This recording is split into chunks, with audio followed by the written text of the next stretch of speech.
Hello everyone, जय हिंद दोस्तों। आपका स्वागत है महेंद्रास के ऑफिशियल यूट्यूब चैनल पर। बिल्कुल फटाफट से कनेक्ट हो जाइए, लिंक को शेयर कर दीजिए अपने दोस्तों के साथ, फ्रेंड के साथ, ताकि वो भी कनेक्ट हो सकें। हम लोग 18 अगस्त में आ चुके हैं और आज का वीकली सेशन शुरू करने जा रहे हैं। तो बिल्कुल फटाफट कनेक्ट हो जाएं। संडे की शुरुआत हो चुकी है, संडे मॉर्निंग में हम लोग आ चुके हैं। तो चलिए शुरू करते हैं इस सेशन को। फटाफट से लिंक को शेयर कर देंगे अपने दोस्तों फ्रेंड के साथ, ताकि वो भी कनेक्ट हो सकें। अगस्त मंथ का 3rd संडे है, 18 अगस्त।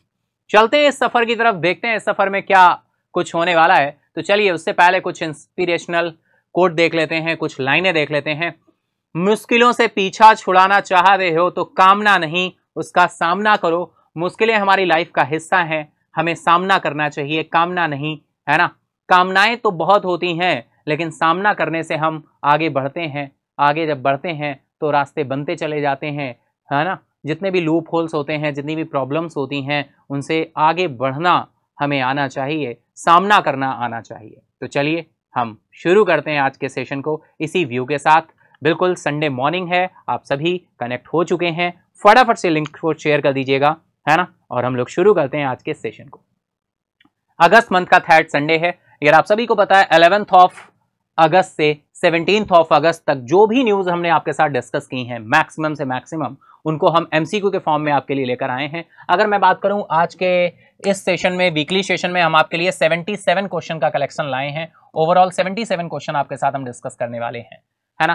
तो यहाँ पर जो भी क्वेश्चन आएंगे डियर, आपको एक सही क्वेश्चन पर सही आंसर देने पर अपने आप को +1 मार्क्स देना है और रॉन्ग आंसर पर अपने आप को आपको 0 मार्क्स देना है। कोई नेगेटिव मार्किंग नहीं रखनी है। जो भी मार्क्स आप गेन करेंगे उसको मेन कमेंट बॉक्स में जरूर से जरूर बताइएगा, ठीक है।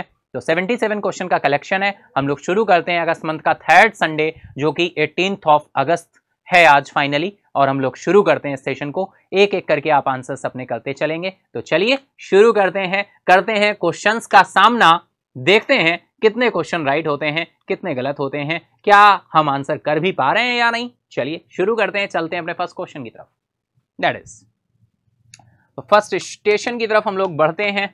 दैट इज फर्स्ट क्वेश्चन निकल कर आ रहा है, बहुत ही सिंपल सा।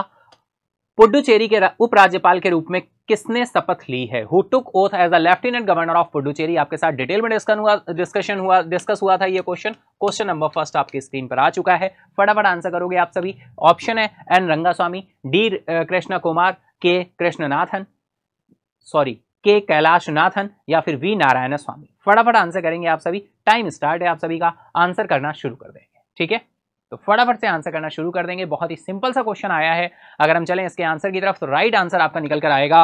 क्या होगा राइट आंसर? ऑप्शन सी आपका राइट हो जाएगा, K Kailashnathan. Option C is right, ठीक है। ऑप्शन सी आपका राइट हो जाएगा। तो चलिए एक एक करके हम लोग क्वेश्चन करते चलेंगे, फटाफट से आप सभी देखते चलेंगे क्या आंसर्स होने वाले हैं, है ना। चलिए next question is second number question. थोड़ा सा लेंदी हो रहा है, लेकिन ध्यान से समझिए क्या बोला गया है। कौन सा विधेयक है वित्तीय वर्ष 2024-25 के लिए केंद्र शासित प्रदेश जम्मू कश्मीर की समेकित निधि से राशि के भुगतान और विनियोग को क्या करता है? अधिकृत करता है। तो बताना है आपको क्या आंसर होने वाला है। Which will authorises payment and appropriation of sums from the consolidated fund of the union territory of Jammu and Kashmir for the financial year 2024 and 25। फटाफट से आंसर करना है आप सभी को। ऑप्शंस आपके अवेलेबल हैं, बताना है। Jammu and Kashmir finance bill 2024 है, एप्रोप्रिएशन बिल नंबर 2 2024 है, या Jammu Kashmir appropriation number 3 bill है, या फिर Jammu and Kashmir budget amendment bill 2024 है ना। फटाफट आंसर करिए आप सभी। आपके साथ डिटेल में ये न्यूज़ हमने डिस्कस की थी, तो बहुत ही इंटरेस्टिंग क्वेश्चन है आपके लिए। तो आंसर करना भाई शुरू कर देंगे आप सभी बहुत ही इंटरेस्टिंग तरीके से। तो बताएं क्या आंसर होने वाला है। यहाँ पर हम लोग चलते हैं आंसर की तरफ, देखते हैं राइट आंसर क्या हो रहा है। तो राइट आंसर आपको ऑप्शन सी निकल कर आएगा, Jammu and Kashmir appropriation number 3 bill 2024। Option C आपका राइट हो जाए, है ना। चलिए चलते हैं नेक्स्ट क्वेश्चन की तरफ।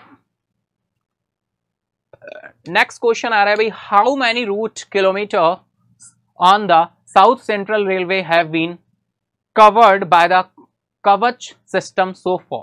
दक्षिण मध्य रेलवे में अब तक कितने रूट किलोमीटर को कवच प्रणाली द्वारा क्या किया गया है, कवर किया गया है। ऑप्शन है आपका 1465 रूट किलोमीटर, 2000 किलोमीटर है, 1000 रूट किलोमीटर है, या फिर 500 रूट किलोमीटर है ना।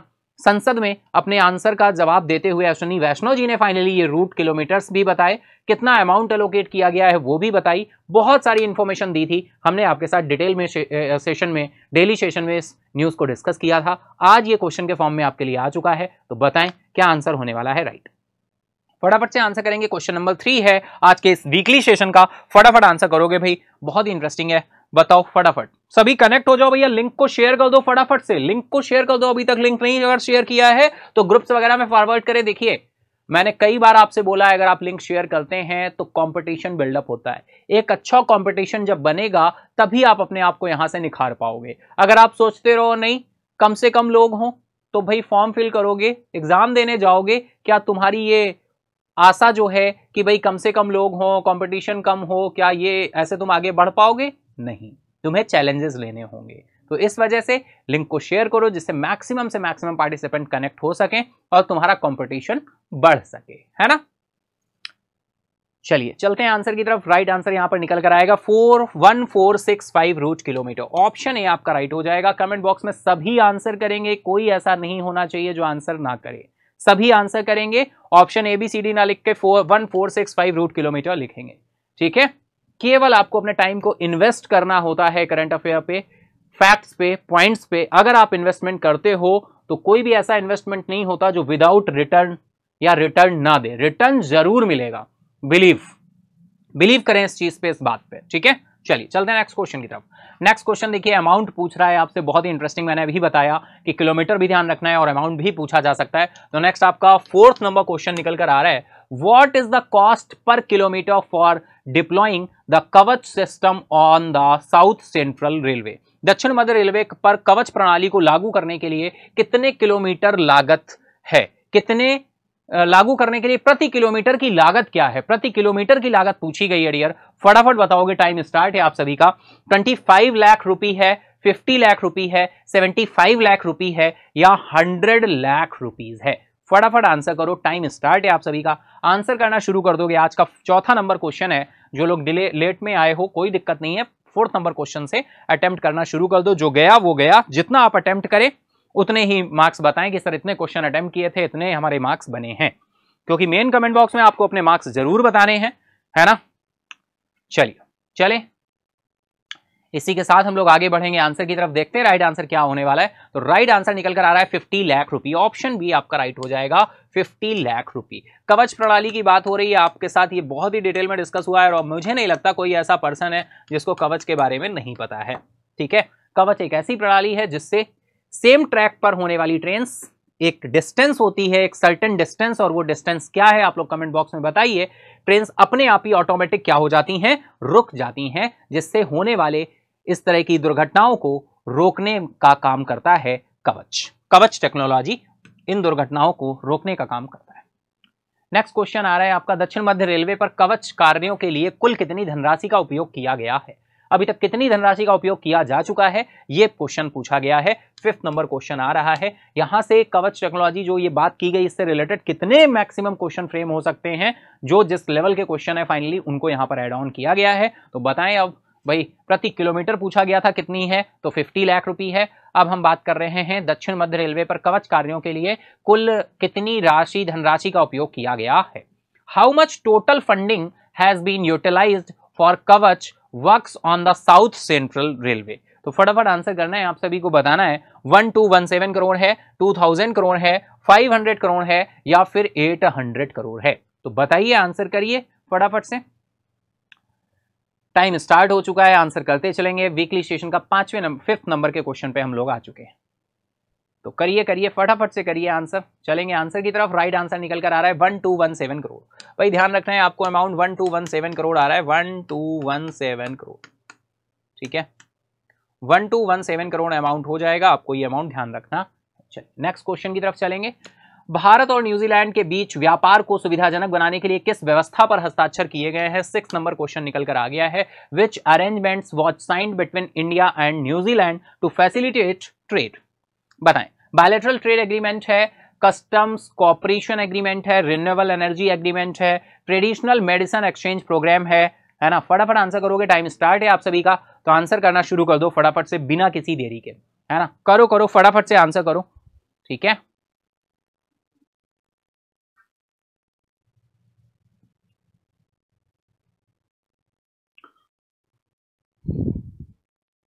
चलते हैं हम लोग आंसर की तरफ, लेकिन उससे पहले आपको आंसर करना होगा, तो चले आंसर की तरफ। तो राइट आंसर निकल कर आ रहा है option B, customs cooperation arrangement, customs cooperation arrangements. Next question is which minister introduced the Waqf amendment bill 2024 in the Lok Sabha? किस मंत्री ने लोकसभा में वक्फ संशोधन विधेयक 2024 पेश किया है? बहुत अच्छा क्वेश्चन है, बताएंगे। यूनियन मिनोरिटी अफेयर मिनिस्टर हैं, यूनियन फाइनेंस मिनिस्टर हैं, यूनियन होम मिनिस्टर हैं, या फिर यूनियन एजुकेशन मिनिस्टर हैं? फटाफट आंसर करना है आप सभी को, टाइम स्टार्ट है। ओके, सॉरी, चलिए कोई नहीं, आंसर यहाँ पे रिलीज हो गया है, आंसर एक्सपोज हो गया है। यूनियन मिनोरिटी अफेयर मिनिस्टर है। यूनियन मिनोरिटी अफेयर मिनिस्टर कौन है भाई? इनका नाम बता दो फटाफट से कमेंट बॉक्स में, ठीक है? फटाफट से बताइए नाम क्या है। तो इनके द्वारा फाइनली ये बिल क्या कर दिया गया है? पेश कर दिया गया है, यूनियन मिनोरिटी अफेयर मिनिस्टर। चलेंगे नेक्स्ट क्वेश्चन की तरफ। नेक्स्ट क्वेश्चन आ रहा है भाई, what type of satellite will ISRO launch on independence day? 8th number question है, स्वतंत्रता दिवस पर इसरो किस प्रकार के उपग्रह को प्रक्षेपित करेगा? टाइम स्टार्ट है आप सभी का। कम्युनिकेशन सैटेलाइट है, नेविगेशन सैटेलाइट है, अर्थ ऑब्जर्वेशन सैटेलाइट है, वेदर सैटेलाइट है ना? तो बताइए क्या आंसर होने वाला है। बहुत ही इंटरेस्टिंग क्वेश्चन है, आपके साथ डिटेल में डिस्कस हुआ था, तो करो आंसर करो, सभी को आंसर करना है, कोई ऐसा पर्सन नहीं होगा जो आंसर नहीं करेगा। हमें इंतजार रहता है आपके आंसर का, है ना? और बिल्कुल बेशक आपको भी इंतजार रहता है अपने आंसर के सही होने का, क्योंकि जो एक प्रोसेस होता है ना कि भाई राइट होगा रॉन्ग होगा, वो जो क्यूरियोसिटी होती है वो होनी चाहिए, बिल्कुल होनी चाहिए। वो आपके अंदर का बच्चा जागृत होना चाहिए, जो कहे अरे भाई सही हुआ कि नहीं। सही होने पर जो खुशी होती है, उस खुशी की जो एक होप होता है ना, आपको होप, आशा बहुत जरूरी है ना? चलिए चलते हैं आंसर की तरफ। राइट आंसर है earth observation satellite, option C आपका राइट हो जाएगा, अर्थ ऑब्जर्वेशन सैटेलाइट। चलिए नेक्स्ट इज भाई, नंबरिंग देखो सही चल रही है ना क्वेश्चन की?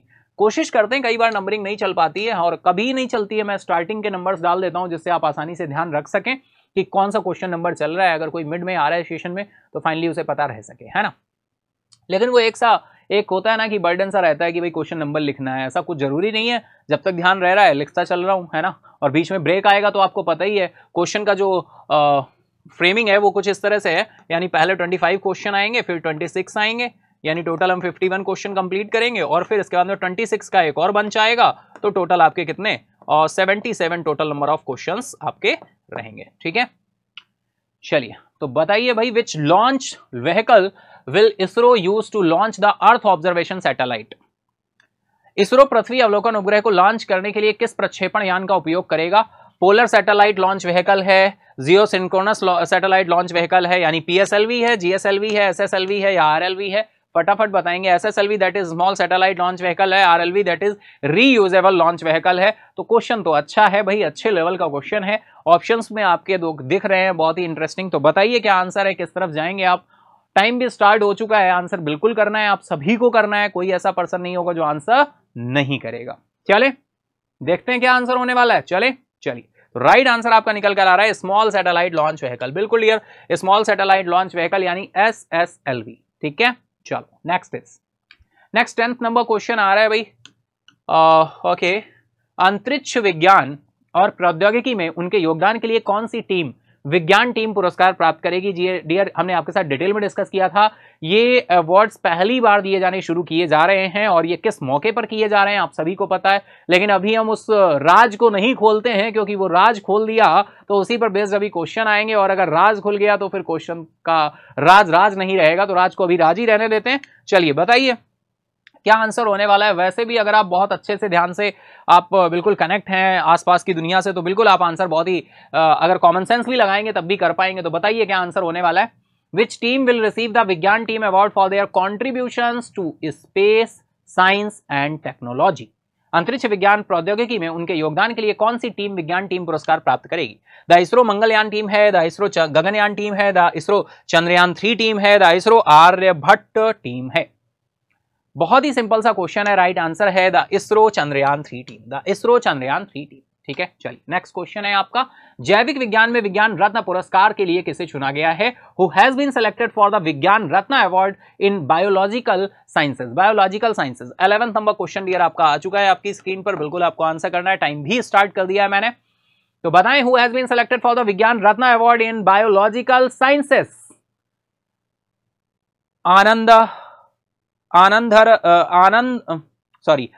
Ramakrishnan C, professor G Padmanabhan, Umesh Varshney, Bhim Singh.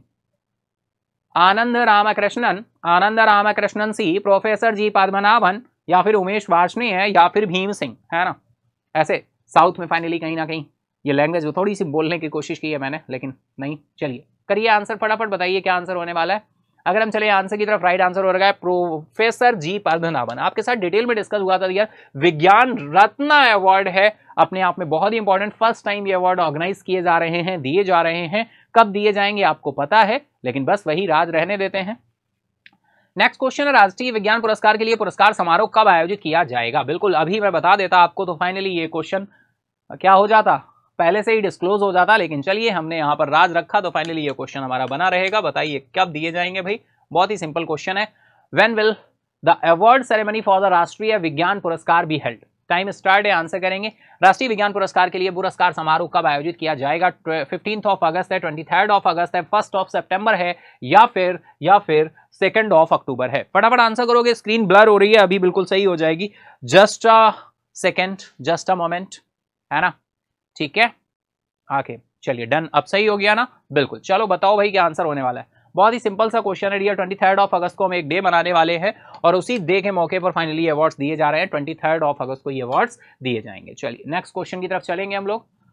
23 अगस्त राइट आंसर हो जाएगा। नेक्स्ट क्वेश्चन है, पेरिस ओलंपिक में हॉकी में कांस्य पदक जीतने के लिए भारत ने किस टीम को हराया है? बहुत अच्छा क्वेश्चन है, बहुत ही सिंपल सा भी है, मुझे नहीं लगता कोई ऐसा पर्सन है जिसको इस क्वेश्चन का आंसर ना पता हो, है ना। तो which team did India defeat to win the bronze medal in the hockey at the Paris Olympic 2024? तो जर्मनी है, ऑस्ट्रिया है, स्पेन है, नीदरलैंड है। बहुत ही सिंपल क्वेश्चन है, किस टीम को हराया था हॉकी में कांस्य पदक जीतने के लिए भारत ने? तो डियर हराया था किसको? स्पेन को। जी हाँ बिल्कुल, स्पेन की राजधानी मैड्रिड हो जाएगी, और राइट आंसर आपका स्पेन हो जाएगा। ठीक है, चलिए नेक्स्ट क्वेश्चन है, संसद के बजट सत्र में कितनी बैठकें हुई और सत्र कितने घंटे चला है? भाई अच्छा क्वेश्चन है, कई बार इंटरव्यू वगैरह में इस तरह के पार्ट बन जाते हैं आपके एग्जाम इंटरव्यू के पार्ट पे, अगर इस तरह की कुछ चीजें रही हैं तो पूछ ली जाती हैं, पता होना चाहिए। How many meeting were held in the budget session of parliament and how many hours did the session last? तो संसद के बजट सत्र में कितनी बैठकें हुई और सत्र कितने घंटे चला है? 20 मीटिंग्स हैं, 100 आवर्स हैं, 15 मीटिंग्स हैं, 115 आवर्स हैं, 115 आवर्स हैं, 25 मीटिंग्स हैं, 130 आवर्स हैं, या फिर 10 मीटिंग है और 90 आवर्स हैं?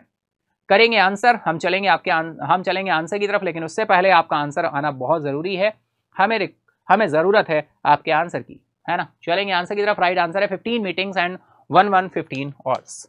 ऑप्शन भी आपका राइट हो जाएगा। नेक्स्ट क्वेश्चन, ये क्वेश्चन नंबर कौन सा था भाई? लास्ट 13 था ना। हाँ, नेक्स्ट आपका ये 14 नंबर क्वेश्चन था। चलिए नेक्स्ट हम चलें, तो नेक्स्ट क्वेश्चन आपका आ रहा है 15th नंबर। चलिए, तो how many hours of discuss were held on the union budget in the Rajya Sabha? Rajya Sabha में केंद्रीय बजट पर कितने घंटे चर्चा हुई है? भाई राज्यसभा में कितने घंटे चर्चा हुई है?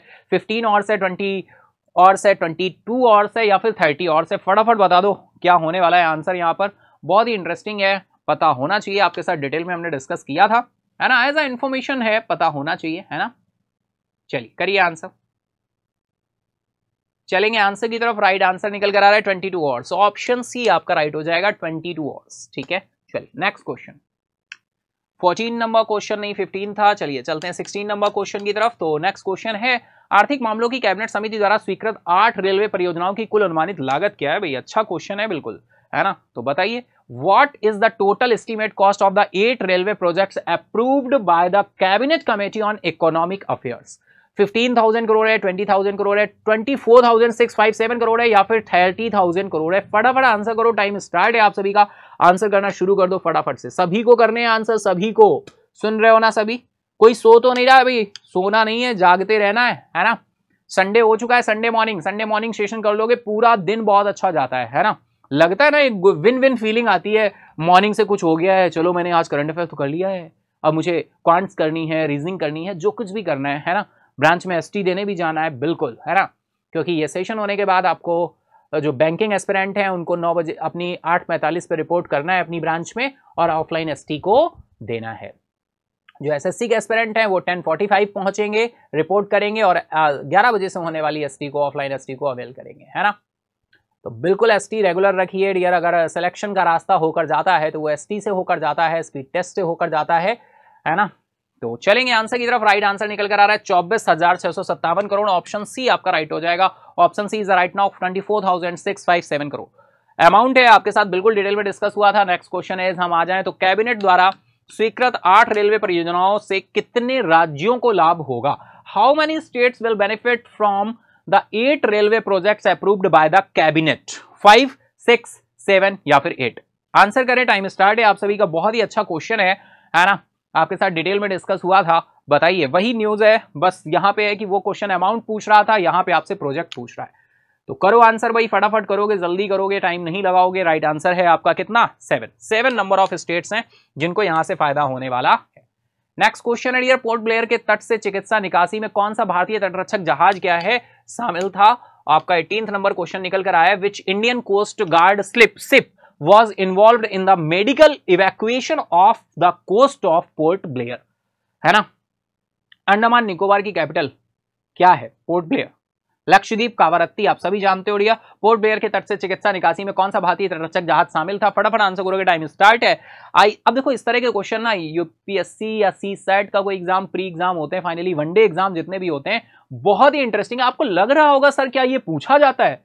डियर आप, मैं क्या बोलूं, आप एग्जाम्पल उठा के देख लो। डिफेंस रिलेटेड आपका सीडीएस का एग्जाम होता है, इस तरह का डायरेक्टली क्वेश्चन आपको वन लाइनर मिलता है। टीचिंग का एग्जाम हो तो थोड़ा सा ये टफ हो जाएगा, मतलब यहाँ वहां रिलेवेंट नहीं है। लेकिन अगर यूपीएससी के कोई भी प्री है ना, किसी स्टेट लेवल का पीसीएस एग्जाम है, यूपीएससी का एग्जाम है कोई, है ना, यूपीएससी जिसको कंडक्ट कराता है, चाहे वो सीडीएस की बात करें या अदर एग्जाम्स की बात करें, सीआरपीएफ की या अदर, तो फाइनली इस तरह के क्वेश्चंस बिल्कुल बन जाते हैं वहां पर। देखो डिफरेंस क्या है, आपको नाम पता होगा तभी कर पाओगे। आईसीजीसी सब जगह है, C401, C404, इस तरह के बहुत ही क्लोज्ड क्वेश्चन बनते हैं। अब यहां पे बहुत ज्यादा इंफेसाइज करने की जरूरत नहीं है, यहां पे बस आपने एक बार अगर डिस्कस हुआ, देख लिया, तो आप आंसर कर पाओगे। समझ रहे हो ना बात को?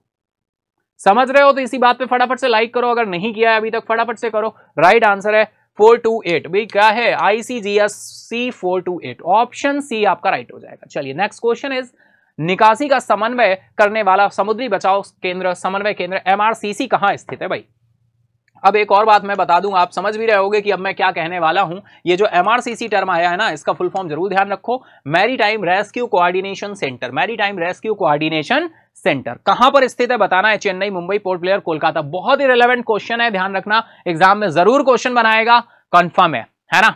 चलो करो आंसर, टाइम स्टार्ट हो चुका है भाई साहब। देखो आंसर निकालने के लिए क्या कर रहे हैं? वॉक कर रहे हैं। फाइनली इसी तरह से मैं भी वॉक कर रहा हूं, है ना। मुझे इंतजार रहता है आपके आंसर का, और आपको इंतजार रहता है सही आंसर होने का, है ना। तो चलो बिल्कुल चलें आंसर की तरफ। Chennai, Mumbai, port Blair, Kolkata. भाई कहां चलना चाहेंगे आप बताएं? तो चलिए हम तो चलना चाहेंगे पोर्ट ब्लेयर, बिल्कुल। ऑप्शन सी आपका राइट हो जाएगा। Option C is right now. ठीक है, चलिए नेक्स्ट क्वेश्चन।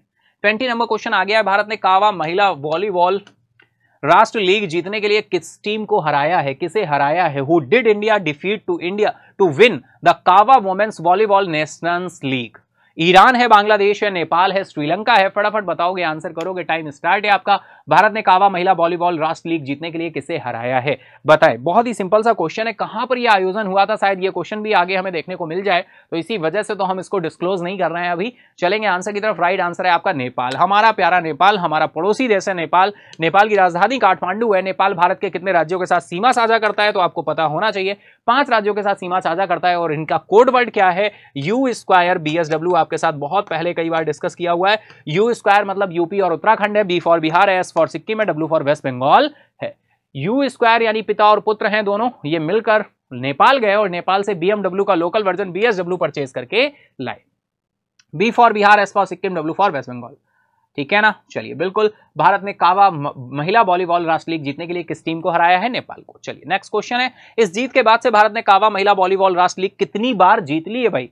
दूसरी बार जीती है, तीसरी बार जीती है, चौथी बार या फिर पहली बार? How many times has India won the CAVA women's volleyball national league of this victory? फटाफट बताओ, टाइम स्टार्ट है क्या? बिल्कुल स्टार्ट हो जाएगा, हो गया, कर दिया मैंने टाइम स्टार्ट। फटाफट बता दो क्या आंसर होने वाला है। चले आंसर की तरफ, बोलो बोलो, चला जाए भाई। इतना बिल्कुल क्लियर हो रहा है तो एक बार कमेंट बॉक्स में यस करो, सभी यस करो, जय हो करो, फटाफट से करो भाई, फटाफट से करो, सभी करो। क्लियर है? ओके, वेरी गुड, बहुत अच्छे बहुत अच्छे, यस सर लिख रहे हैं, वेरी गुड, बहुत अच्छे। चलिए चलते हैं आंसर की तरफ। राइट आंसर आपका ट्वाइस हो जाएगा भाई, 2 बार, दूसरी बार जीता है हमने, कितने बार? सेकंड टाइम, ठीक है। चलिए नेक्स्ट क्वेश्चन इज, नेपाल ने कावा महिला वॉलीबॉल राष्ट्र लीग में कौन सा पदक जीता है भाई? गोल्ड है, सिल्वर है, ब्रॉन्ज है? नेपाल ने कौन सा पदक जीता है? Which medal did Nepal secure the CAVA women's volleyball national league? Dear मैं अगर आपकी बात करूं तो विनर कौन रहा है? इंडिया, अपना प्यारा भारत, तो भारत ने गोल्ड जीता है। नेपाल की बात करें, नेपाल ने सिल्वर जीता है। ब्रॉन्ज किसने जीता है? तो वो जीता है ईरान ने, यानी ईरान तीसरे नंबर पर रहा था, थर्ड प्लेस पे। सेकेंड प्लेस पे कौन रहा है? सेकेंड प्लेस पे नेपाल रहा है, और फर्स्ट प्लेस पे अपना प्यारा भारत रहा है, ठीक है। फर्स्ट प्लेस पे अपना प्यारा भारत रहा है, ठीक है। चलिए चलते हैं नेक्स्ट क्वेश्चन आ रहा है, 2024 पेरिस ओलंपिक में कांस्य पदक जीतने के दौरान भारतीय हॉकी टीम का कप्तान कौन था भाई? अच्छा क्वेश्चन है। 2024 में पेरिस ओलंपिक में कांस्य पदक जीतने के दौरान भारतीय हॉकी टीम का कप्तान कौन था? Who was the captain of the Indian hockey team during their bronze medal win at the 2024 Paris Olympic? PR Sreejesh हैं, हरमनप्रीत सिंह हैं, मनप्रीत सिंह हैं, आकाशदीप सिंह हैं। फटाफट बताओगे, टाइम स्टार्ट है आप सभी का, तो करो आंसर करो, फटाफट करो, बिना किसी देरी के करो।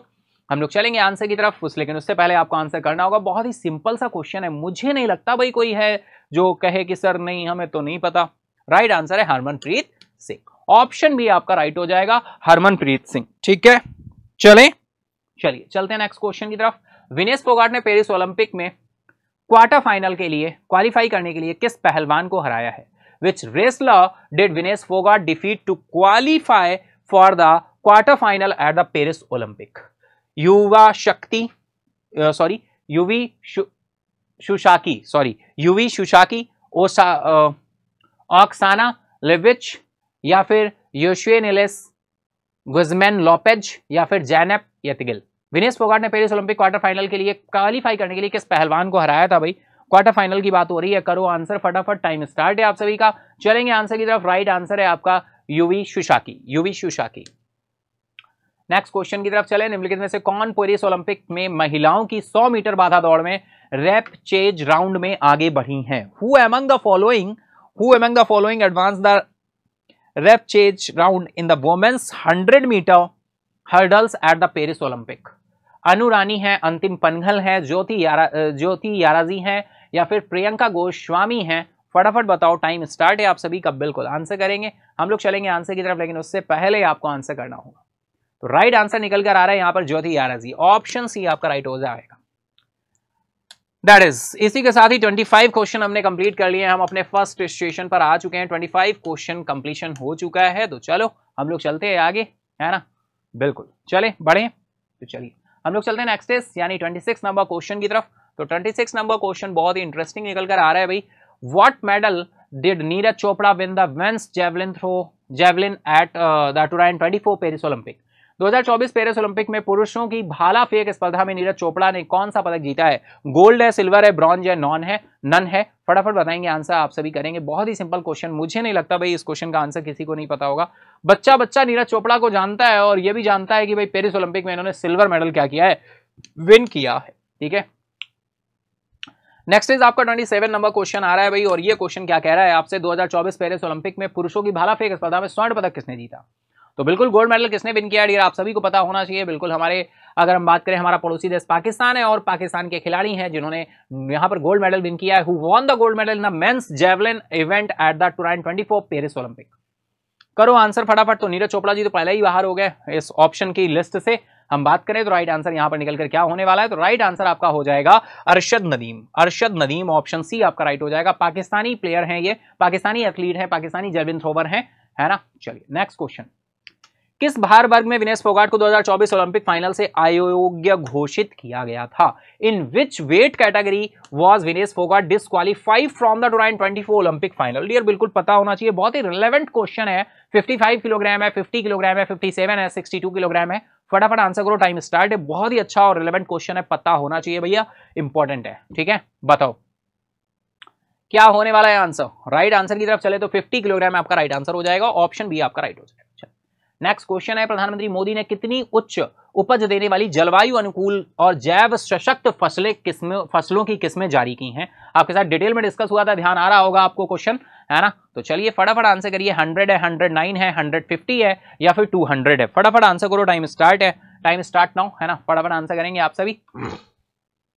चलेंगे आंसर की तरफ, देखते हैं राइट आंसर क्या है। राइट आंसर है 109, ऑप्शन बी आपका क्या हो जाएगा, राइट हो जाएगा। Option B is the right now. Next question, प्रधानमंत्री मोदी ने नई फसल किस्मों को कहां जारी किया है? Where did prime minister Modi release the new crop varieties? Options दिए हुए, Indian agriculture research institute New Delhi, national agriculture research centre Hyderabad है, Indian council of agriculture research Pune है या फिर कृषि भवन न्यू दिल्ली है? फटाफट आंसर करोगे, टाइम स्टार्ट है। बिल्कुल आंसर करिए, बताइए क्या आंसर होने वाला है। हम लोग चलेंगे आंसर की तरफ, लेकिन उससे पहले आपको आंसर करना होगा। ठीक है, बताइए। तो अगर चले राइट आंसर की तरफ, राइट आंसर हो जाएगा भाई Indian agriculture research institute New Delhi. बिल्कुल, Indian agriculture research institute New Delhi हो जाएगा, ऑप्शन ए आपका राइट हो जाएगा, Indian agriculture research institute New Delhi. ठीक है, बिल्कुल। नेक्स्ट चलते हैं, नेक्स्ट क्वेश्चन आ रहा है, तिमोर लेस्ते के सार्वजनिक सर्वोच्च नागरिक पुरस्कार का नाम क्या है जो राष्ट्रपति द्रौपदी मुर्मू जी को प्रदान किया गया? अच्छा क्वेश्चन है यह भी। What is the name of the highest civilian award of Timor-Leste that was conferred on President Draupadi Murmu? Grand Order of Merit है, Grand Collar of the Order of the Timor-Leste है, Order of the Rising Sun है, Order of the Golden Star है। फटाफट बताओ, time start है, आप सभी का आंसर करो। आपके साथ डिटेल में डिस्कस हुआ था, 3 देशों की यात्रा पर गई थी द्रौपदी मुर्मू जी। आप सभी को पता है वो राष्ट्र कौन कौन से थे? फिजी था, न्यूजीलैंड था, तिमोर-लेस्ते था। तो फिजी से भी हाईएस्ट सिविलियन अवार्ड मिला था, कॉम्पियन ऑफ द ऑर्डर, और फाइनली तिमोर-लेस्ते से भी मिला था। अवार्ड का नाम क्या है यहां पूछा गया है, तो राइट आंसर निकल कर आएगा grand collar of the order of the Timor-Leste, grand collar of the order of Timor-Leste. चलिए नेक्स्ट क्वेश्चन की तरफ चले, तो मोनाल उपग्रह के अपेक्षित प्रक्षेपण यान क्या है भाई? What is the expected launch vehicle for the Monal satellite? Monal उपग्रह के लिए अपेक्षित प्रक्षेपण यान क्या है? जीएसएलवी है, पीएसएलवी है, एसएसएलवी है या फिर एरेना 5 है? फटाफट आंसर करोगे, टाइम स्टार्ट है, आप सभी का आंसर करना शुरू कर देंगे क्योंकि हमें इंतजार है आपके आंसर का और आपको भी इंतजार है आंसर का, है ना? चलिए बताइए, मोनाल उपग्रह, पहली बात तो आपको ध्यान है कि ये किस कंट्री से रिलेट करता है ना? और अपेक्षित प्रक्षेपण यान क्या है? तो प्रक्षेपण यान जो अपेक्षित है डियर वो है पीएसएलवी। पीएसएलवी दैट इज आप सभी जानते हो polar satellite launch vehicle, polar satellite launch vehicle. ठीक है, तो पीएसएलवी आपका राइट हो जाएगा। चलिए नेक्स्ट क्वेश्चन है, भारत के नए कैबिनेट सचिव के रूप में किसे नियुक्त किया गया है? इंटरेस्टिंग क्वेश्चन है, बहुत ही अच्छा क्वेश्चन है, आपके साथ डिटेल में डिस्कस हुआ था। Who has been appointed as a new cabinet secretary of India? Ajay Bhushan Pandey ji हैं, टीवी सोमनाथन है, राजीव गौबा जी हैं और प्रदीप कुमार सिन्हा जी हैं। फटाफट आंसर करेंगे, राइट आंसर है टीवी सोमनाथन, ऑप्शन बी आपका राइट हो जाएगा, टीवी सोमनाथन। ठीक है, काउंट कर रहे हो आंसर क्वेश्चन सभी? काउंट करते चलना भैया, आंसर जरूर काउंट करते चलना। देखो एक चेक एंड बैलेंस बनता है, अगर हम चीजें करते रहे और हमें फाइनली चेक एंड बैलेंस ना पता चले कि हम कितने मार्क्स गेन कर रहे हैं। अगर देखो अच्छे मार्क्स आते हैं तो हम इंस्पायर होते हैं, मोटिवेट होते हैं कि हाँ ठीक है हम अच्छा कर रहे हैं, और अगर अच्छे मार्क्स नहीं होते हैं तो कम से कम हमें पता तो चलता है कि हमारा फोकस कहाँ है, कहाँ पे कमी है, हमें और इंप्रूव करने की जरूरत है। हमारा चेक एंड बैलेंस डियर बहुत जरूरी है, हम उस चीज से इंप्रूव अच्छे से कर पाते हैं। अगर हमें दिखेगा ही नहीं हमारी कमी तो हम दूर कैसे करेंगे? और अगर हमें हमारी कमियां दिखने लग गई ना तो समझो कि आप बहुत लकी हो। लोगों को अपनी कमियां नहीं दिखती हैं, नहीं दिखती तो बदलाव नहीं होते, सुधार नहीं होता। अगर आपको जिस दिन अपनी कमियां दिखनी शुरू हो गई, अपने में कमी दिखनी शुरू हो गई, आप समझिए आप दुनिया के बहुत ही खुशनसीब इंसान हैं कि आपको अपनी कमी दिख रही है ना? बहुत सारे ऐसे लोग हैं जिन्हें अपनी कमी ही नहीं दिखती। ठीक है ना? तो खुश हो जाओ, कमियां दिख रही हैं, सुधार कर सकते हो, इंप्रूव कर जाओ, आगे बढ़ जाओ। चलो इसी के साथ हम लोग आगे बढ़ जाते हैं नेक्स्ट क्वेश्चन की तरफ। अभ्यास उदार शक्ति 2024 कहां आयोजित किया गया था? Where was exercise Udara Shakti 2024 conducted? बहुत ही सिंपल सा और बहुत ही इंटरेस्टिंग सा क्वेश्चन है। इंडिया है, मलेशिया है, इंडोनेशिया है, सिंगापुर है, बताएं फटाफट। अभ्यास उदार शक्ति कहां आयोजित किया गया था इस बार? भाई हमारे तो इंडियन कॉन्टिनेंट गए हुए थे, तो एक ऑप्शन तो पहले ही एलिमिनेट हो गया कि भाई इंडिया तो होने से रहा। अब इंडिया होगा नहीं तो फिर क्या होगा? मलेशिया होगा क्या? इंडोनेशिया होगा? सिंगापुर होगा? अब ये हम क्यों बताएं, आप बताओ, फटाफट करो आंसर, ठीक है ना। कमेंट बॉक्स इंतजार कर रहा है तुम्हारा, करो आंसर, फटाफट से करो, बिना किसी देरी के कर डालो आंसर भाई, फटाफट करते चलो, कमेंट बॉक्स रन करते रहना चाहिए, है ना। थोड़ा सा स्पीड पकड़ो और चीजों के साथ सिंक करोगे। जो भी हमारे न्यू ईयर है बिल्कुल भी परेशान मत हो, वीकली सेशन है, अभी आप आंसर नहीं कर पा रहे हो, कोई बात नहीं, अगले वीक आप आंसर कर पाओगे, क्योंकि आज आपका दूसरा दिन है, कल आपका पहला दिन था, किसी का आज ही पहला दिन है, तो कोई बात नहीं, वीकली सेशन में आए हो, शुरुआत वीकली से ही कर लो, डेली सुबह 7 बजे कनेक्ट हो जाया करो, लाइव आओगे तो बहुत जल्दी सीखोगे, रिकॉर्डिंग देखोगे, थोड़ा सा डिसिप्लिन रखना पड़ेगा, लाइव में आओगे तो खुद डिसिप्लिन होना शुरू हो जाओगे। समर्पण तो करो, अपने आप को समर्पित तो करके देखो, है ना। तो चलिए चलते हैं आंसर की तरफ। राइट आंसर है मलेशिया, ऑप्शन बी आपका राइट हो जाएगा, मलेशिया, ठीक है। चलिए नेक्स्ट क्वेश्चन इज, अभ्यास उदार शक्ति 2024 के दौरान भारतीय वायुसेना ने कौन सा विमान तैनात किया है भाई। Which aircraft did the Indian air force deploy during exercise Udara Shakti 2024। फटाफट आंसर करोगे, टाइम स्टार्ट है आप सभी का, है ना। अभ्यास उदार शक्ति 2024 के दौरान भारतीय वायुसेना ने कौन सा विमान तैनात किया है। राफेल है, तेजस है, मिग 29 है, सुखोई 30 Su-30 MKI है। फटाफट आंसर करो, टाइम स्टार्ट है आप सभी का, हम चलेंगे आंसर की तरफ, लेकिन उससे पहले आपको आंसर करना होगा, है ना। तो राइट आंसर निकल कर आ रहा है भाई, सुखोई 30 MKI, ऑप्शन डी आपका राइट हो जाएगा। नेक्स्ट क्वेश्चन, किस देश की वायुसेना ने भारतीय वायुसेना के साथ अभ्यास उदार शक्ति 2024 में सहयोग किया है। बहुत ही सिंपल सा लेटेस्ट क्वेश्चन आ गया है ना। Which countries air force collaborated with the Indian air force exercise Udara Shakti 2024। तो बहुत ही सिंपल सा क्वेश्चन, राइट आंसर हो जाएगा भाई रॉयल मलेशियन एयरफोर्स। जब मलेशिया के साथ हो रही है तो भाई रॉयल मलेशियन एयरफोर्स हो जाएगी, ठीक है। चलिए नेक्स्ट क्वेश्चन, नटवर सिंह भारत सरकार में क्या भूमिका निभाई है। What role did Natwar Singh serve in Indian government. भाई इंडियन गवर्नमेंट में इन्होंने कौन से पद पर रहे हैं, अभी हाल ही में इनका निधन हुआ है, इस वजह से इंपॉर्टेंट हो रहे हैं, तो बताइए क्या आंसर होने वाला है। डिफेंस मिनिस्टर रहे, फाइनेंस मिनिस्टर रहे, एक्सटर्नल अफेयर मिनिस्टर रहे, या फिर होम मिनिस्टर रहे हैं। इनका भी हाल ही में निधन हुआ है और ये हमारी कैबिनेट का पार्ट रहे हैं, यानी भारत सरकार में इन्होंने रहे हैं, तो ये किस कौन सा पोर्टफोलियो इनके पास रहा है कभी ना कभी। तो चलेंगे आंसर की तरफ, राइट आंसर है एक्सटर्नल अफेयर मिनिस्टर, यानी हमारे ये विदेश मंत्रालय इन्होंने संभाला है ना। पूर्व विदेश मंत्री थे जिनका भी हाल ही में निधन हुआ है। चलिए नेक्स्ट क्वेश्चन इज, पिछले वित्त वर्ष की समान अवधि की तुलना में 2024-25 की पहली तिमाही में भारत के रक्षा निर्यात में कितने प्रतिशत की वृद्धि हुई है भाई। डिफेंस एक्सपोर्ट में कितना इंक्रीमेंट हुआ है आपसे पूछा गया है।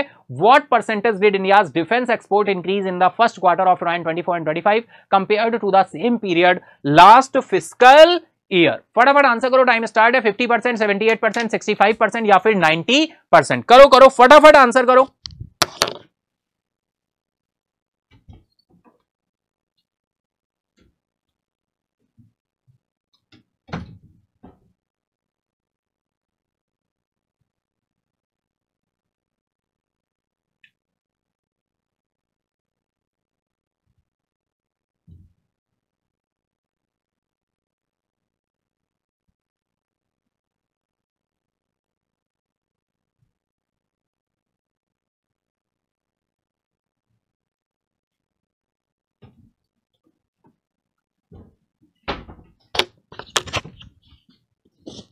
क्या बात है, वेरी गुड, बहुत अच्छे आपने राइट आंसर कर दिया है। बिल्कुल राइट आंसर निकल कर आ जाएगा क्या, 78%। ऑप्शन बी आपका राइट हो जाएगा, वेरी गुड, बहुत अच्छे दिया, ठीक है। चलिए इसी के साथ चलते हैं नेक्स्ट क्वेश्चन की तरफ। नेक्स्ट क्वेश्चन आ रहा है भाई, what was the total value of India's defence export in the first quarter of 2024 and 25। Amount पूछ दिया है, फिगर पूछ दिया है, बहुत इंपॉर्टेंट फिगर है, बताइए 2024-25 की पहली तिमाही में भारत के रक्षा निर्यात का कुल मूल्य कितना था। 3,865 करोड़ है, 5,500 करोड़ है, 6,915 करोड़ है या 7,800 करोड़ है। फटाफट बताओ, कमेंट बॉक्स ओपन है, इंतजार कर रहा है आपका कि आप आंसर करो, टाइप करो फटाफट करो।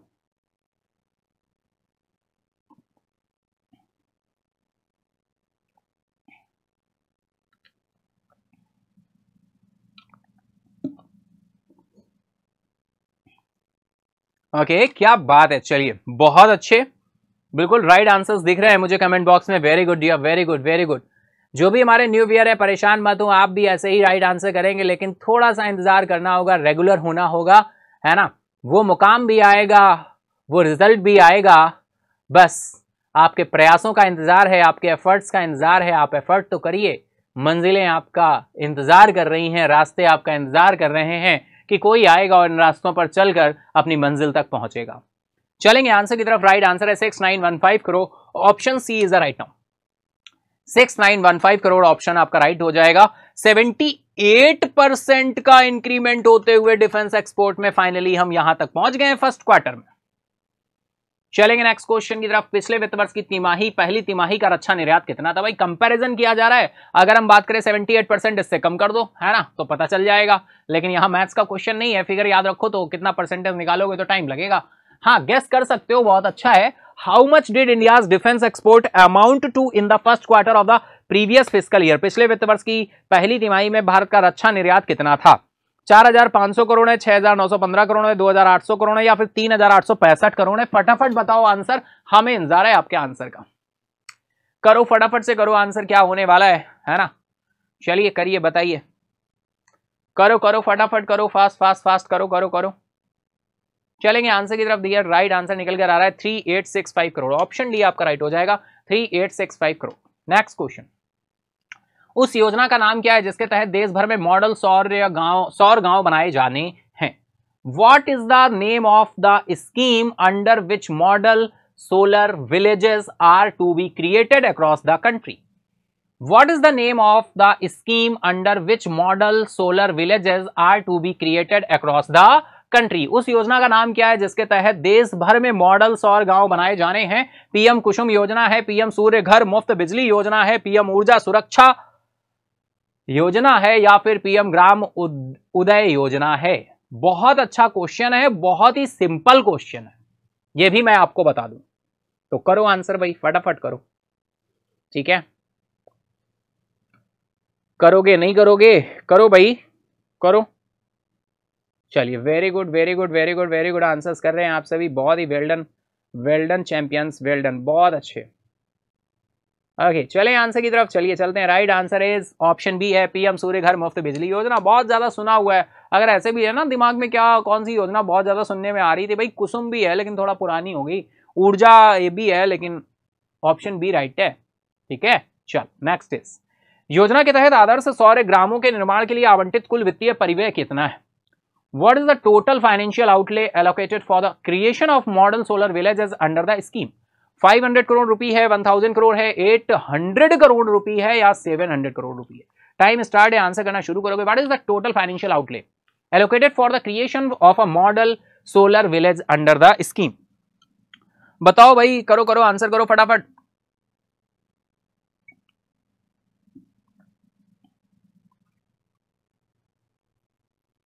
ओके, तो राइट आंसर है डियर यहां पर 800 करोड़ रुपए, ऑप्शन सी आपका राइट हो जाएगा।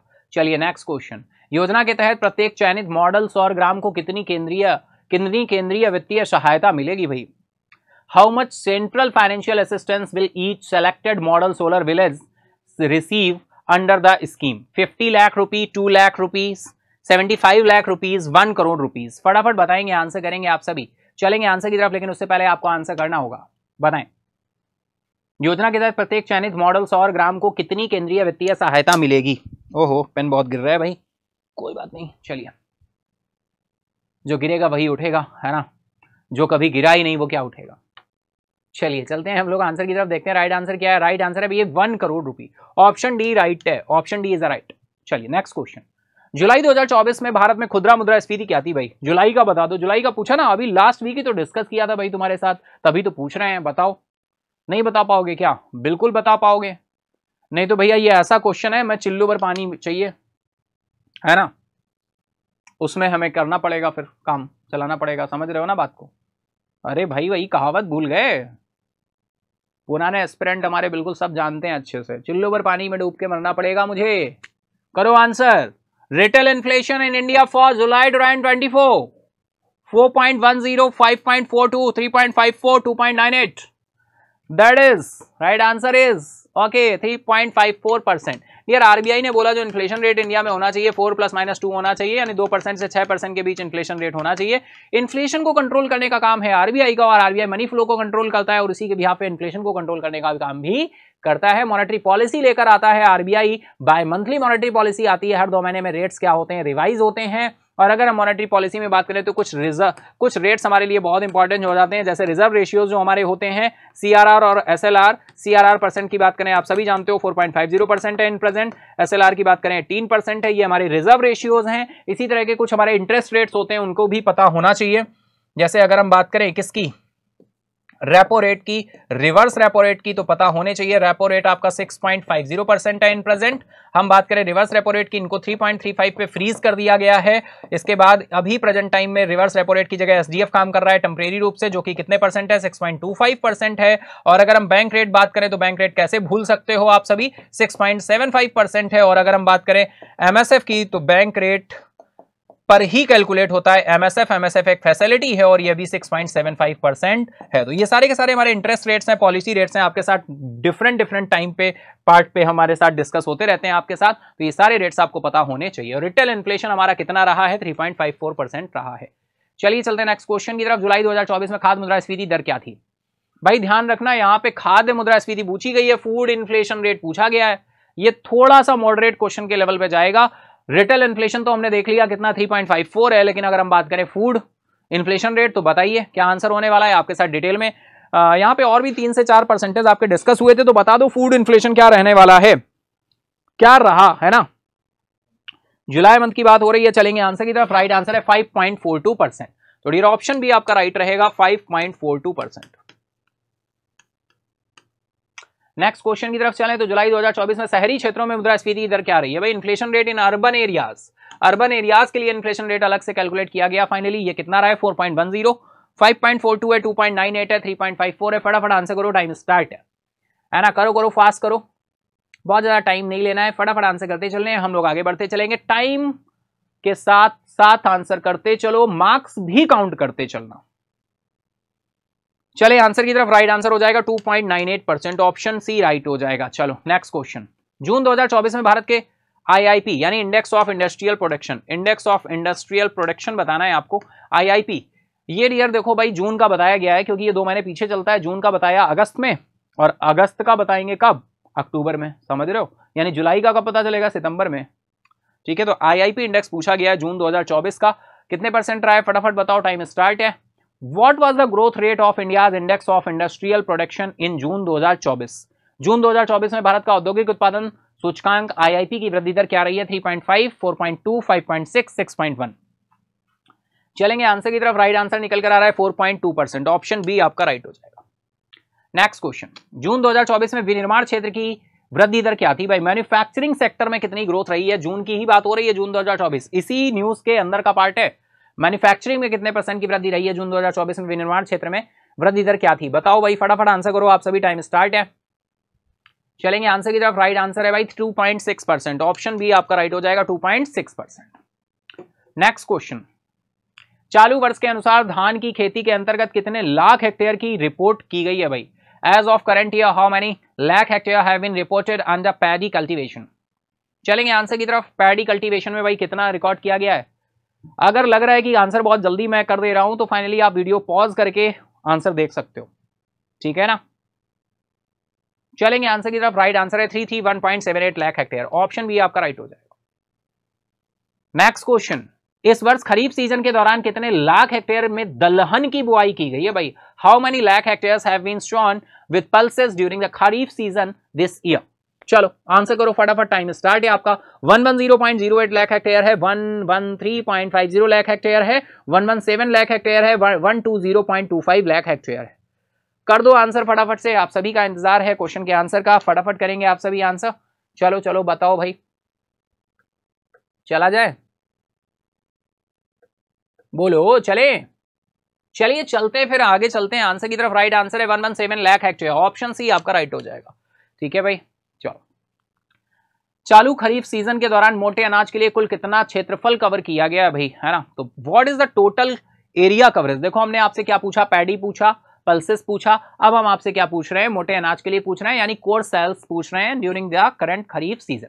चालू खरीफ सीजन के दौरान मोटे अनाज के लिए कुल कितना क्षेत्रफल कवर किया गया है? 160.50 लाख हेक्टेयर है, 171.36 लाख हेक्टेयर है, 173 लाख हेक्टेयर है, 178.25 लाख हेक्टेयर है। चलेंगे आंसर की तरफ। राइट आंसर है 173 लाख हेक्टेयर, ऑप्शन सी आपका राइट हो जाए। Next question. ओके क्या बात है। चलिए 51 क्वेश्चन, यानी हम सेकंड नंबर स्टेशन पे आ चुके हैं। 51 क्वेश्चन का जो एक पार्ट था वो हमने कंप्लीट किया है। अब हम चलते हैं आगे, यानी मैंने आपसे बोला था कि इसके आगे भी क्वेश्चन थमने वाले नहीं है, 77 नंबर क्वेश्चन तक हमें करना है। तो चलिए नेक्स्ट इस क्वेश्चन नंबर है आपका 52। तो 52 नंबर क्वेश्चन पे आ चुके हैं, फटाफट आंसर कर दो भाई। बताएं, क्वेश्चन आ चुका है, सरकार द्वारा रिपोर्ट के अनुसार खरीफ फसलों के तहत बोया गया कुल क्षेत्रफल कितना है? What is the total area shown under kharif crop as reported by the government? 900 lakh hectare है, 950 लाख हेक्टेयर है, 979 लाख हेक्टेयर है, 995 लाख हेक्टेयर है। फटाफट आंसर करोगे, टाइम स्टार्ट है आप सभी का। हम लोग चलेंगे आंसर की तरफ, लेकिन उससे पहले आपको आंसर करना होगा, तो करो फटाफट से करो, मार्क्स जरूर काउंट करते चलना। चलेंगे आंसर की तरफ, देखते हैं राइट आंसर क्या होने वाला है। तो राइट आंसर यहां पर निकल कर आ रहा है, वो है आपका 979 लाख हेक्टेयर। ऑप्शन सी आपका राइट हो जाएगा। नेक्स्ट क्वेश्चन है भाई आपका, एग्जिम बैंक की रिपोर्ट के अनुसार वित्त वर्ष 2024-25 की दूसरी तिमाही में भारत के माल निर्यात में कितने प्रतिशत की वृद्धि होने की उम्मीद है? According to the Exim bank report, what percentage are India's goods export expected to grow in quarter FY24 and FY25? Question number 53 है ये, और बताना है आपको क्या आंसर होने वाला है। टाइम स्टार्ट है आप सभी का। एग्जिम बैंक की रिपोर्ट के अनुसार वित्त वर्ष 2024-25 की दूसरी तिमाही में भारत के माल निर्यात में कितने प्रतिशत वृद्धि होने की उम्मीद है? 3.5% है, 4.2 है, 5% है, 6.3% है। फटाफट आंसर करोगे आप सभी, टाइम स्टार्ट है आप सभी का बिल्कुल। तो बताएं क्या आंसर होने वाला है ना? करो भाई फटाफट आंसर करो। चलेंगे हम लोग आंसर की तरफ, लेकिन उससे पहले आपका आंसर आना बहुत जरूरी है। चले बोलो,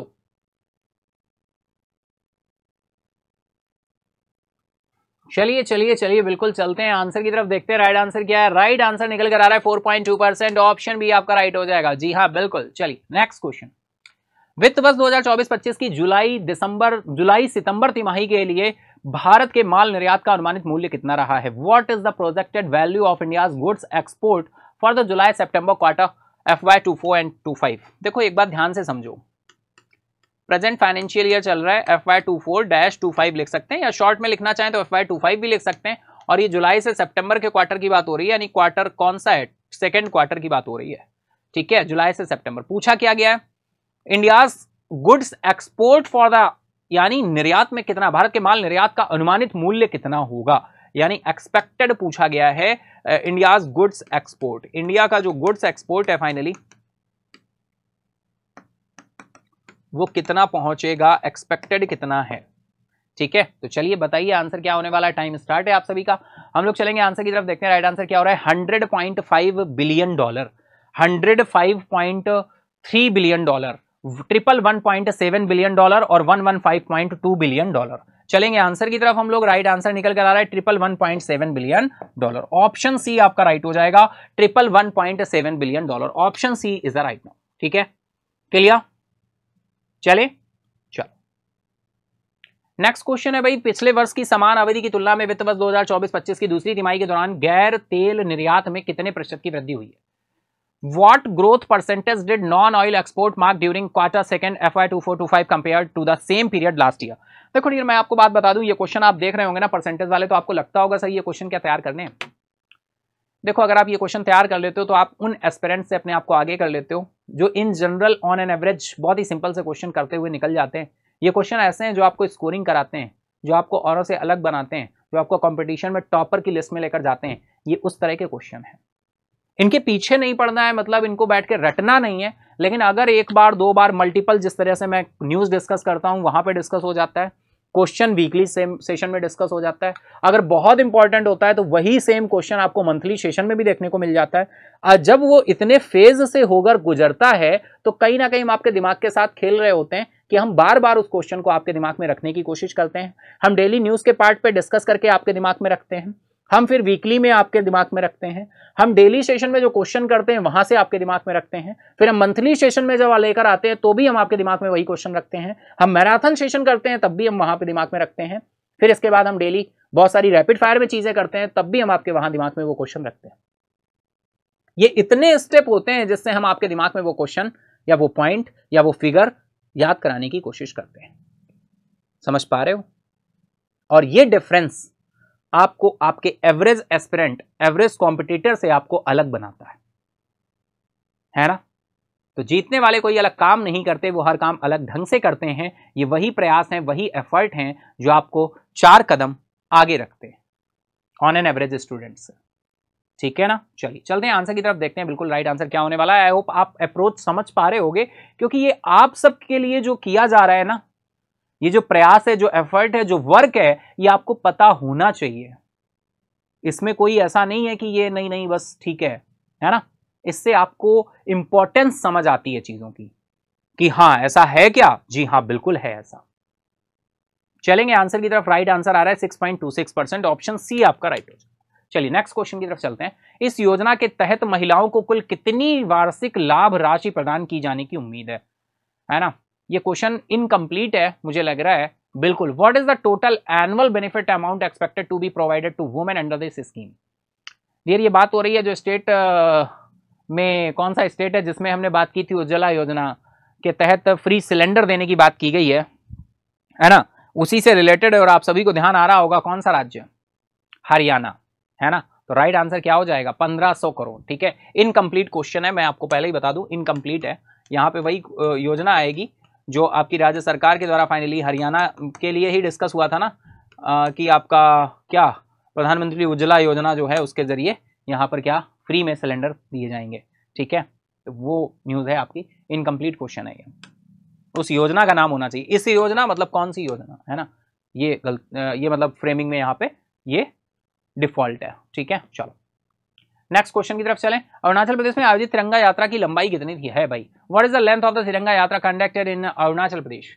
तो भाई 600 फुट का तिरंगा लेकर निकले थे। राइट आंसर क्या हो जाएगा, ऑप्शन 600 फीट।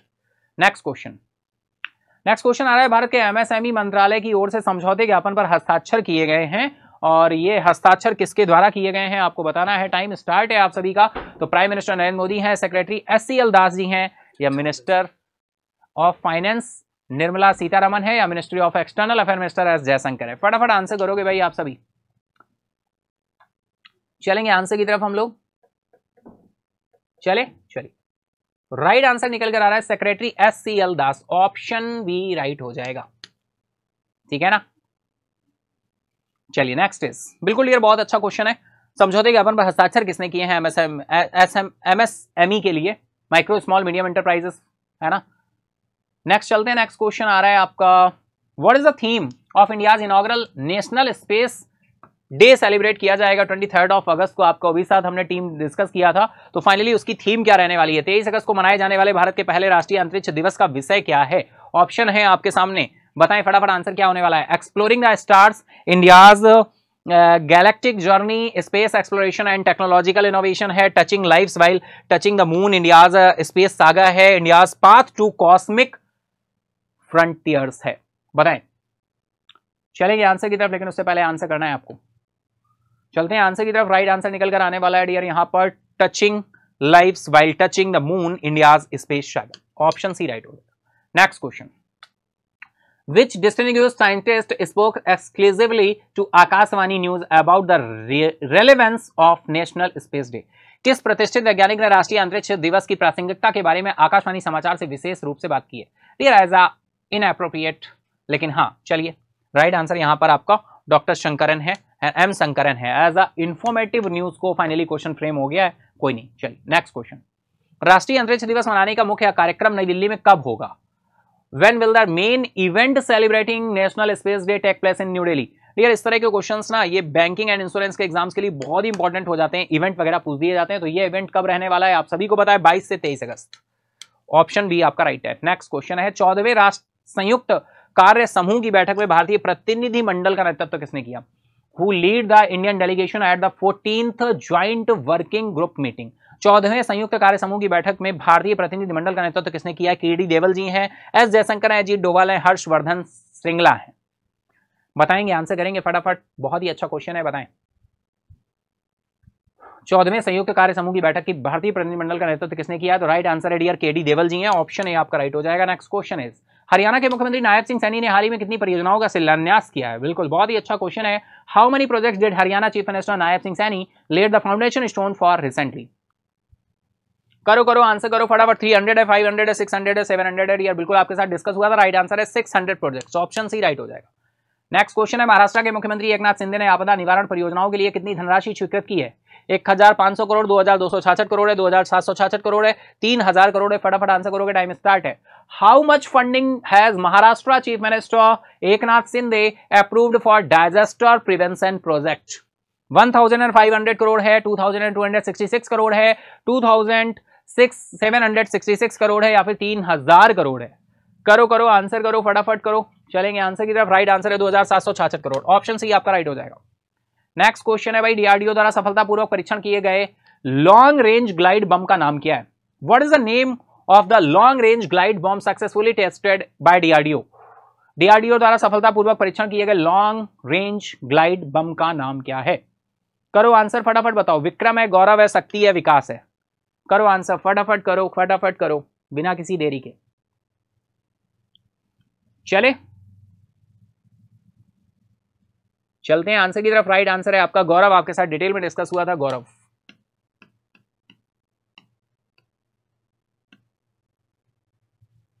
चलिए next is long range glide bomb Gaurav का परीक्षण किस प्लेटफॉर्म पर किया गया? Which platform was the long range glide bomb Gaurav tested? बताएं भाई फटाफट, टाइम स्टार्ट है। मिग 29 है, तेजस है, सुखोई है, MK1 है, या फिर मिराज 2000 है? करें, बहुत ही अच्छा क्वेश्चन है, आपके साथ डिटेल में डिस्कस हुआ था। चलेंगे आंसर की तरफ। राइट आंसर है सुखोई 30 MK1। अमृत उद्यान किस तारीख तक जनता के लिए खुला रहेगा? Until what date the Amrit Udyan be open to the public? 30 September, 15 September, 31 of August, 10 of October? चलेंगे आंसर की तरफ। टाइम स्टार्ट है आप सभी का। करेंगे आंसर, करो करो फटाफट करो, टाइम स्टार्ट है, टाइम स्टार्ट नाउ। चलेंगे आंसर की तरफ। राइट आंसर निकल कर आ रहा है 15 ऑफ सितंबर। ऑप्शन भी आपका राइट हो जाएगा, 15 ऑफ सितंबर, 15 ऑफ सितंबर। ठीक है, चलिए नेक्स्ट क्वेश्चन। खिलाड़ियों को पहली बार अमृत उद्यान देखने के लिए किस तारीख को आमंत्रित किया जाएगा? On which date will sport persons be invited to witness Amrit Udyan for the first time? खिलाड़ियों को पहली बार अमृत उद्यान देखने के लिए किस तारीख को आमंत्रित किया जाएगा? 15 ऑफ अगस्त है, 29 ऑफ अगस्त है, 5 ऑफ सितंबर है, या 1 ऑफ अक्टूबर है? बताएं भाई। देखो बहुत ही रिलेवेंसी है, खिलाड़ियों की बात हो रही है और हम राष्ट्रीय खेल दिवस कब मनाते हैं? 29 ऑफ अगस्त को। तो कॉमन सेंस नाम की चीज है, उस सेंस से आप पता कर सकते हो कि भाई 29 ऑफ अगस्त आपका राइट आंसर हो जाएगा। ठीक है। हज 2025 के लिए लोग किस तारीख से तक आवेदन कर सकते हैं? Until what date can people apply for हज 2025? तो राइट आंसर निकल कर आएगा यहां पर 9 ऑफ सितंबर तक। Option B right. सऊदी अरब ने हज 2025 के लिए भारत को कितने कोटे आवंटित किए हैं भाई? 1.50 लाख, 1.75 लाख, 2 लाख, या 2.25 लाख? फटाफट आंसर करोगे, टाइम स्टार्ट है आपका। तो बताएं क्या आंसर होने वाला है। हम लोग चलेंगे आंसर की तरफ, लेकिन उससे पहले आपको आंसर करना होगा। चले, राइट आंसर है 1.75 लाख। ऑप्शन भी आपका राइट हो जाएगा। तो इसी के साथ ही ओके ब्लर हो रहा है, चलिए एक सेकेंड। ओके अब ठीक है, क्लियर। चलो नेक्स्ट क्वेश्चन। लाल किले पर 78वें स्वतंत्रता दिवस समारोह के लिए कितने पंचायती राज प्रतिनिधियों को आमंत्रित किया गया है? How many panchayati raj representatives have been invited for the 78th independence day celebration at the Red Fort? 200, 300, 400, 500? Time start now. फटाफट बताओ आंसर क्या होने वाला है। चलेंगे आंसर की तरफ, लेकिन उससे पहले आपको आंसर करना होगा। तो भाई कितने प्रतिनिधि बुलाए गए थे? आपके साथ डिटेल डिस्कस हुआ था। राइट आंसर है 400। Option C is right now. Next is Manipur में देशभक्त दिवस किस ऐतिहासिक घटना का स्मरण करता है भाई? Which historical event does patriots day in Manipur commemorate? Indian independence movement, Anglo Manipuri war of 1891, the battle of Plassey है, first war of Indian independence है? बताएंगे आंसर। टाइम स्टार्ट है, आप सभी का आंसर करना शुरू कर देंगे। आप सभी क्या आंसर होने वाला है यहां पर हम लोग देखेंगे। तो राइट आंसर निकल कर आ रहा है the Anglo Manipuri war of 1891, Anglo Manipuri war of 1891। ठीक है, चलिए नेक्स्ट क्वेश्चन।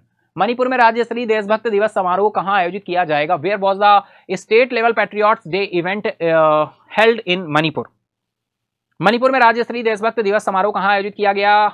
कांगला फोर्ट है, वीर तिकेंद्रजीत पार्क है, इम्फॉल वॉर सिमेट्री है, या फिर राजभवन है? करो आंसर, फटाफट आंसर। टाइम स्टार्ट है आपका। चलेंगे आंसर की तरफ। तो राइट आंसर है Veer Tikendrajit Park. Option B आपका राइट। इजराइल को अमेरिकी हथियारों की बिक्री की कीमत कितनी है? How much is the US arms sale to Israel worth? करेंगे आंसर फटाफट से। इजराइल को अमेरिकी हथियारों की बिक्री की कीमत कितनी है? तो डियर बिल्कुल अभी अनाउंस हुआ था, आपके साथ डिटेल में डिस्कस किया था। $20 बिलियन। ऑप्शन सी राइट है, $20 बिलियन। F-15 जेट किस वर्ष इजराइल को दिए जाने वाले हैं? What year are the F-15 jet scheduled to be delivered Israel? चलेंगे आंसर की तरफ। राइट आंसर आपका निकल कर आ रहा है 2029, 2029। मालदीव की राजधानी में समझौते ज्ञापन का नवीनीकरण कब किया गया? बताओ भाई। When was the MOU renewed capital of Maldives? Maldives की यात्रा पर एक्सटर्नल अफेयर मिनिस्टर जयशंकर साहब गए हुए थे, फाइनली यहाँ पे रिन्यू किए गए हैं कुछ एग्रीमेंट्स। अब वो एग्रीमेंट्स क्या हैं, बिल्कुल आपको जाकर डेली सेशन में आपके साथ डिस्कस हुआ है, और ये रिन्यूअल कब हुआ है? 9 अगस्त को हुआ है। नेक्स्ट क्वेश्चन है, पाल कागमे ने रवांडा के राष्ट्रपति के रूप में कितने कार्यकाल के लिए शपथ ली है भाई? कितने नंबर पे, मतलब किस ईयर, कौन सा टर्म है इनका? How many terms has Paul Kagame has sworn for as president of Rwanda? चौथी बार भाई इन्होंने शपथ ली है, तो ऑप्शन बी आपका क्या हो जाएगा? राइट हो जाएगा। तो इसी के साथ 77 क्वेश्चन हमने आपके साथ डिस्कस कर लिए हैं डियर। ये थर्ड स्टेशन भी हमारा आ चुका है, 26 क्वेश्चन का ये भी बंच कंप्लीट हुआ। तो चलिए इसी के साथ हम लोग आगे बढ़ेंगे। इसके साथ जब हम आगे बढ़ते हैं तो आप सभी को पता है कौन सा पार्ट आता है? फ्लैशबैक। तो चलिए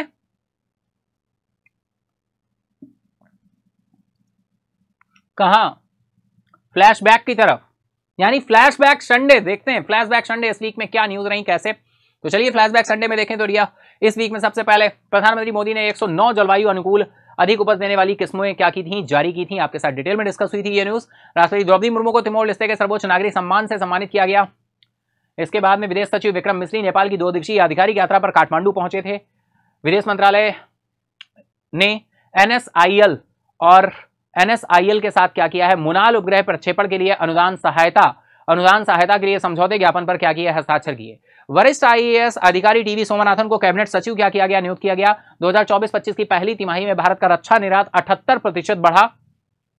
मलेशिया में अभ्यास उदार शक्ति 2024 से सफलतापूर्वक भाग लेने के बाद भारतीय वायुसेना की टुकड़ी जो है वापस आ चुकी है। उपराष्ट्रपति जगदीप धनखड़ जी और प्रधानमंत्री नरेंद्र मोदी जी ने पूर्व विदेश मंत्री नटवर सिंह के निधन पर शोक व्यक्त किया है। आपके साथ डिटेल डिस्कस हुआ था ये ऑबिचरी। दिग्गज अभिनेता विजय कदम जी का भी मुंबई में निधन हुआ। किस लोकल से ये बिलोंग करते हैं? तमिल से हैं, कर्नाटका से हैं, कन्नड़ से हैं, कन्नड़ फिल्म इंडस्ट्री से हैं, तमिल फिल्म इंडस्ट्री से हैं, है ना, या बांग्ला फिल्म इंडस्ट्री से हैं। तो फाइनली आपको पता करना है और बताना है। बहुत ही इंटरेस्टिंग आपके साथ डिटेल में डिस्कस हुई थी ये ऑबिचरी।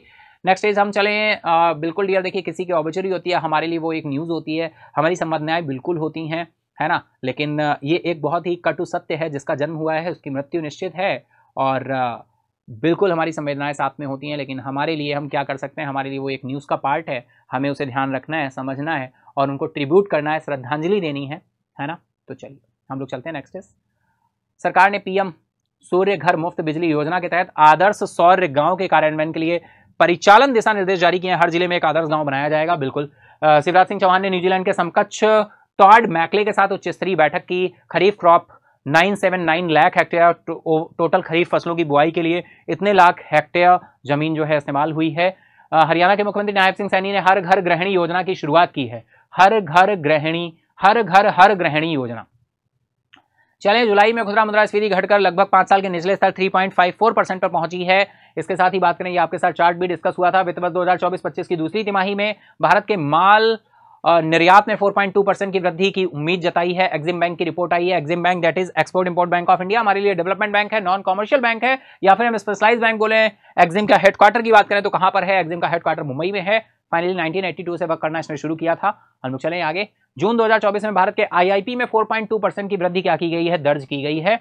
बिजनेस एंड कॉर्पोरेट से न्यूज आई थी। फ्लैशबैक संडे चल रहा है, आप लोग देख रहे हैं। राष्ट्रपति द्रौपदी मुर्मू ने 78वें स्वतंत्रता दिवस की पूर्व संध्या पर राष्ट्र को संबोधित किया। बिल्कुल आपके साथ हुआ था। प्रधानमंत्री मोदी ने अरुणाचल प्रदेश में 600 फुट की तिरंगा यात्रा की सराहना की है। अमित शाह ने अहमदाबाद में तिरंगा यात्रा का उद्घाटन किया। भारत और अमेरिका ने लघु और मध्यम उद्योगों पर सहयोग को बढ़ावा देने के लिए समझौते ज्ञापन पर हस्ताक्षर किए हैं।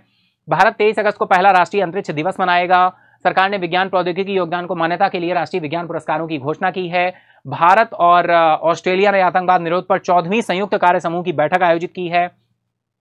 हरियाणा के मुख्यमंत्री नायब सिंह सैनी जी ने 3400 करोड़ रुपए की 600 परियोजनाओं का शिलान्यास किया है। महाराष्ट्र के मुख्यमंत्री एकनाथ शिंदे ने 1950 आपदा निवारण परियोजनाओं के लिए 2766 करोड़ रुपए क्या किए हैं, स्वीकृत किए हैं। डीआरडीओ ने सुखोई 30 MKI से लंबी दूरी के ग्लाइड बम गौरव का सफल परीक्षण किया। राष्ट्रपति द्रौपदी मुर्मू जी ने राष्ट्रपति भवन में अमृत उद्यान के ग्रीष्मकालीन वार्षिकोत्सव 2024 का उद्घाटन करेंगी। केंद्र सरकार ने लाल किले पर स्वतंत्रता दिवस के मौके पर 400 पंचायती राज प्रतिनिधियों को आमंत्रित किया। हज 2025 के लिए आवेदन प्रक्रिया शुरू हो चुकी है। NHA और MUHS ने साइन किया है MOU of digital health education के सपोर्ट के लिए आयुष्मान भारत डिजिटल मिशन के अंतर्गत। मणिपुर में एंग्लो मणिपुरी युद्ध के शहीदों को श्रद्धांजलि देते हुए देशभक्ति दिवस मनाया गया। अमेरिका ने इजराइल को $20 बिलियन के हथियार बेचने की मंजूरी दे दी है। इंटरनेशनल न्यूज में कैटेगराइज किया। भारत और मालदीव ने 1000 सिविल सेवा अधिकारियों के प्रशिक्षण के लिए समझौते ज्ञापन को क्या किया है, नवीनीकृत किया है। पॉल कागमे लगातार चौथी बार रवांडा के राष्ट्रपति बने हैं। आपके साथ डिटेल डिस्कस हुआ। Next flashback Sunday. राष्ट्रपति द्रौपदी मुर्मू ने स्वतंत्रता दिवस पर राष्ट्रीय युद्ध स्मारक पर वीरों को श्रद्धांजलि दी है। प्रधानमंत्री मोदी ने 78वें स्वतंत्रता दिवस के अवसर पर शहीदों को और स्वतंत्रता सेनानियों को श्रद्धांजलि अर्पित करने में देश का नेतृत्व किया है। भारत 17 अगस्त को तीसरे वॉइस ऑफ ग्लोबल साउथ शिखर सम्मेलन की मेजबानी करेगा। नेक्स्ट हम बात करें, शिवराज सिंह चौहान ने नई दिल्ली में NPSS का उद्घाटन किया है। NPSS का फुल फॉर्म पता होना चाहिए, आपके साथ डिटेल में डिस्कस हुआ था। गूगल ने भारत और अन्य 5 अन्य देशों में AI ओवरव्यू फीचर का विस्तार किया है। भारत नौसेना का स्टील्थ फ्रिगेट INS तबर 2 दिवसीय दौरे पर गौथेनबर्ग पहुंचा है। प्रधानमंत्री मोदी ने नई दिल्ली में भारतीय ओलंपिक दल से मुलाकात की है। पद्म पुरस्कार 2025 के लिए नामांकन 15 सितंबर तक ओपन है। प्रसार भारती और संसद टीवी ने सहयोग के सामग्री साझा करने के लिए समझौते ज्ञापन पर हस्ताक्षर किए हैं। सरकार किसानों की बात रेडियो कार्यक्रम पर शुरू करेगी। सरकार किसानों की बात रेडियो कार्यक्रम शुरू करने जा रही है। 17वें राष्ट्रीय फिल्म पुरस्कारों की घोषणा की गई है। ऋषभ शेट्टी, नित्या मेनन और सूरज बड़जात्या ने जीते हैं पुरस्कार। कल ही आपके साथ ये डिस्कस हुआ था सैटरडे के सेशन में। 70वें राष्ट्रीय फिल्म पुरस्कार गैर फीचर श्रेणी में आईना ने बाजी मारी है। गुलमोहर ने जीता है सर्वश्रेष्ठ हिंदी फिल्म। ऋषभ शेट्टी ने जीता सर्वश्रेष्ठ अभिनेता का पुरस्कार। आपके साथ डिटेल में डिस्कस हुई थी ये न्यूज। तो ये था फ्लैशबैक संडे। आई होप आपने बहुत ही अच्छी तरह से एंजॉय किया होगा। हम चलते हैं वीकली क्विज क्वेश्चन की तरफ। वीकली क्वेश्चन आपका एक डिस्क्रिप्टिव क्वेश्चन रहता है और इस बार का जो वीकली क्वेश्चन है वो कुछ इस तरह से निकल कर आ रहा है आपके लिए। तो चलिए देखते हैं क्या क्वेश्चन होने वाला है। प्राथमिकता के क्षेत्र में परिभाषित करें और भारतीय बैंकिंग प्रणाली में इसके महत्व की व्याख्या करनी है। Priority, define priority sector lending and explain its significance in the Indian banking system. तो इस क्वेश्चन का आंसर आपको करना है बहुत ही अच्छे से। प्रायोरिटी सेक्टर लैंडिंग की बात की गई है, इसको परिभाषित करना है। भारतीय बैंकिंग प्रणाली में इसके महत्व की व्याख्या करनी है। पीडीएफ कैसे मिलेगी? पीडीएफ के लिए आपको क्या करना है, पीडीएफ के लिए आपको टेलीग्राम पे ऐड हो जाना है। अगर आप टेलीग्राम पे ऐड हो गए तो फाइनली टेलीग्राम पे ऐड होने के लिए आपको नेम सर्च करना होगा। मैं एक बार बता देता हूं, फाइनली आप नेम सर्च कर लोगे आयुष अग्निहोत्री तो टेलीग्राम पे आपको ग्रुप मिल जाएगा। ग्रुप पे आप ऐड हो जाओगे, वहां से क्या हो जाएगा, वहां से डायरेक्टली पीडीएफ आपको मिल जाएगी। नेक्स्ट इज, इसके अलावा अगर आप एड्रेस लेना चाहें तो एड्रेस है EM थिंक टैंक।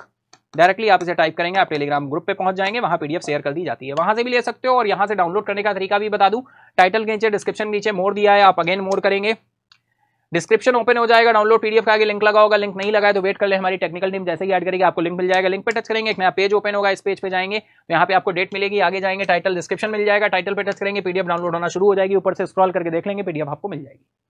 तो इस तरह से आप पीडीएफ को ले सकते हो डियर। तो ये था हमारा आज का वीकली सेशन। आई होप आप सभी ने बहुत अच्छी तरह से एंजॉय किया होगा। मार्क्स अपने जरूर बताइएगा मेन कमेंट बॉक्स में। हम लोग कल के सेशन में मॉर्निंग 7 बजे मिलेंगे, ठीक है? तो बिल्कुल मार्क्स जरूर से जरूर बताइएगा। ये था वीकली सेशन, आपने एंजॉय किया है तो फटाफट लाइक करें, अपने दोस्तों फ्रेंड के साथ जरूर शेयर करें, और अगर नहीं किया है सब्सक्राइब तो सब्सक्राइब कर ले महेंद्राज ऑफिशियल को, ठीक है? अपना और अपनों का ख्याल रखें, आगे बढ़ें, तरक्की करें, ग्रोथ करें, खुश रहें, आबाद रहें। चलिए मिलते हैं हम लोग कल morning 7 AM। Thank you everyone, good bye, take care, जय हिंद।